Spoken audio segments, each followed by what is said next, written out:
Are designers dreamers? Absolutely. Anybody can build a box. The trick is to build a box that somebody's dreaming of. You can actually feel a piece that's been designed correctly. It makes you feel comfortable. When you get that one instinctive good design, it's magic. Design's really important.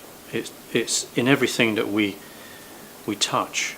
Design is happening, whether it's overrated or not, or we like it or don't like it, or who likes it or what. We have to be forward thinking. I can't play catch up. If you look at a lot of our designs and a lot of the products that we've done, we're introducing the new materials. Part of design is pushing the envelope. One of the things we've always done and paid attention to is the detail of the work. The quality of the aesthetic, the quality of the wood, the quality of the finish, the quality of the hardware. I mean, the texture has to be nice. The colors need to have that depth to them. The veneers need to have a nice cathedral or a nice veneer, at least grain to it. But it's how you put these things together that actually build a beautiful piece. I could tell good design by feeling it. Is it comfortable for me? But a product designer is looking at it more from an inspirational point of view. Looking at it more not as the frame, but the covering, the imagery of it. As far as functionality, I don't believe you should ever make trade-offs. Form follows function, in my view. It's up to the inventiveness, the inspiration of that designer to make it work. I don't know what beauty is. I know what ugly is. And therefore, I just try to extract all the ugly to get to the beautiful. I can walk down the street of New York City every day and see stuff. And to me, as a designer, seeing stuff is the most important thing. We're always looking, referencing, trying to figure out, we're looking at a building that we may have passed 1,000,000 times, but we see something new about it. That is a wonderful job. I think if you know when something's right, that's when you're done. It's when it's not right. That's where the work is. And it's a gut.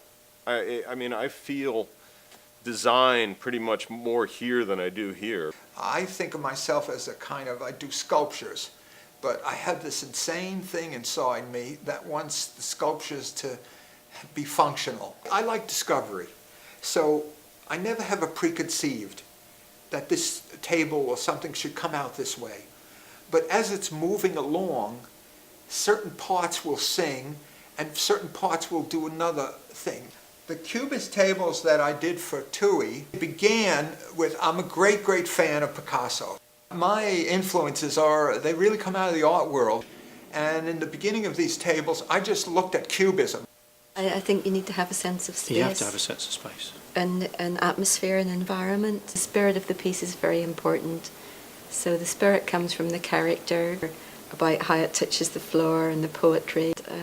Our work can be very curvaceous and very organic. I would characterise Vita as being a chair that's completely to the point.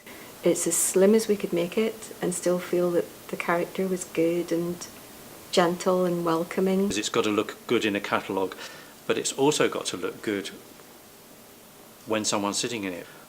The person that sits in it's got to look good. It's in the way that you wear a good, really well-fitted suit and it makes you feel comfortable. And what we've been able to do internally is create a system to where we can take their desire for a specific look on the product, apply that to our base foundation, take that and turn it into a production process. You have to have good quality product. I mean, that's your ante.